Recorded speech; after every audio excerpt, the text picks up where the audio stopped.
So how do I find my investments? I generally just invest in things that I love, like my neighborhood. So I personally only own houses in Southwest and West Philly because I'm from Southwest and West Philly. I know every single block. So for me, when I got in the game, I got in on tax deed sales and wholesaling.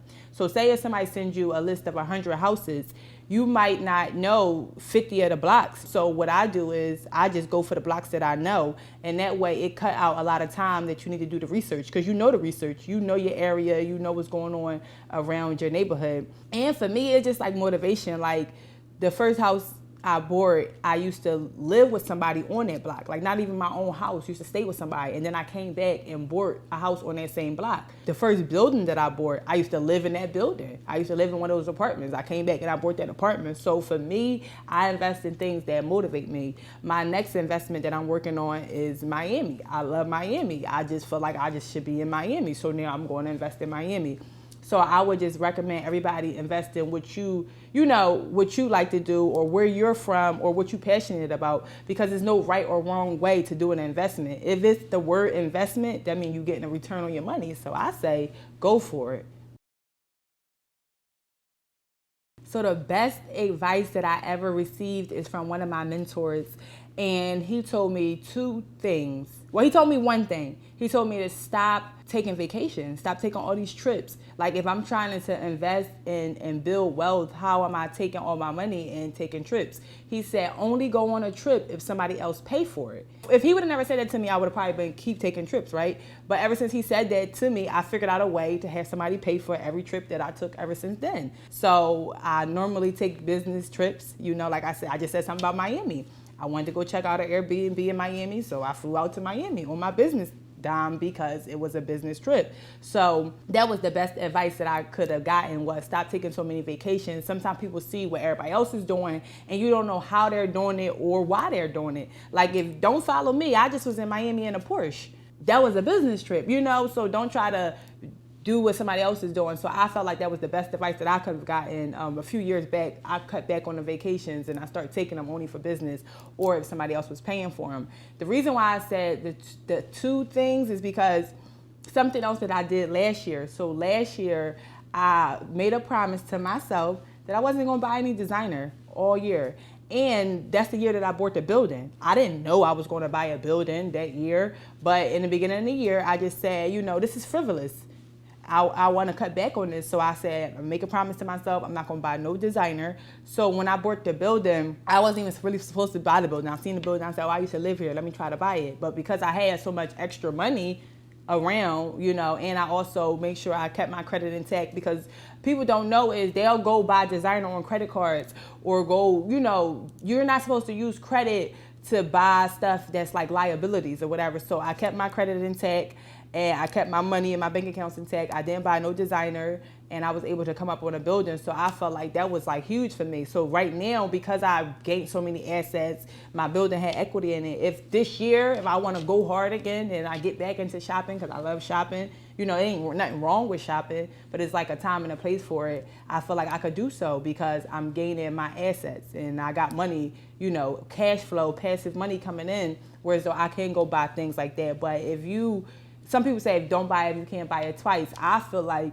don't buy it if you can't buy it 5 times or 10 times, because I had 100,000 buying something for 1,000. I'm not going to have $5,000 and go spend it $4,000 of it. That don't make sense. So I just feel like people just overall just need to tighten up. Honestly, 1 year of sacrifice. Even everybody that know me, that's been following me, I came from $0. I used all credit to build all my assets up.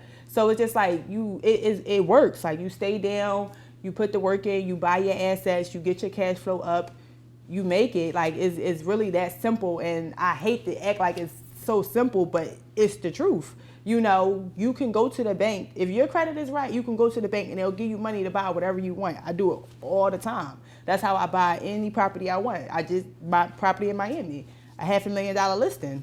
I'm gonna go to the bank, tell them the deal is a $500,000 listing. It's gonna be worth $1 million. They're gonna run the numbers and they're gonna give me the money, and it's just gonna go like that. So if you keep your credit intact, don't take a bunch of vacations, don't buy a bunch of designer and stay down until you can do that stuff. You on your way to being a millionaire. You on your way to getting rich.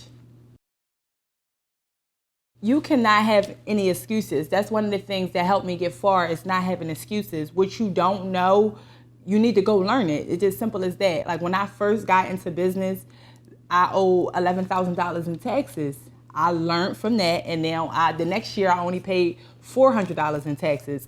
Like me and my mom always have this debate going back and forth. She say that I'm like a capitalist. It's not the truth. It's just that I educated myself on financial literacy. I learned how America is set up. I learned how the tax laws is set up, and then I follow accordingly. I'm not going to keep being taxed $11,000 each year when they said Jeff Bezos pay $0. No, I'm trying to pay $0. So that next year I came in at $400, so the following year, hopefully I get to zero.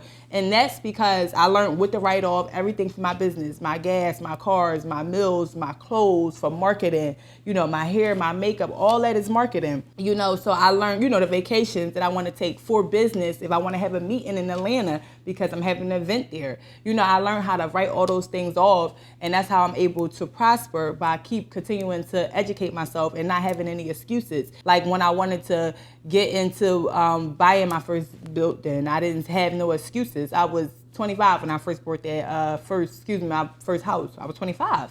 I didn't say, oh, I can't own a home, or it's not the time, or not yet, or I don't know. I hear so many things that people tell me that why they can't buy a house, or just simply not right now. Not right now, then when? Like, it's no excuse. Like, it's no excuse for you not to know something. And then there's so much information out here, like Google, like your cell phone, that you can go ahead and get the knowledge. So I feel like a lot of people just be having excuses, and it's really no excuses when it comes to it. It's either you want it or you don't want it. That's just really what it boils down to. All right, thanks guys for kicking it with me. It's having the Queen of Credit, and I just wanted to give y'all some game on how I built my investments, how I'm building my wealth, how I'm getting rich, or how I'm doing it, loving my life. So thank you guys for tuning in, and follow me for more tips and tricks on how to build your wealth using your credit.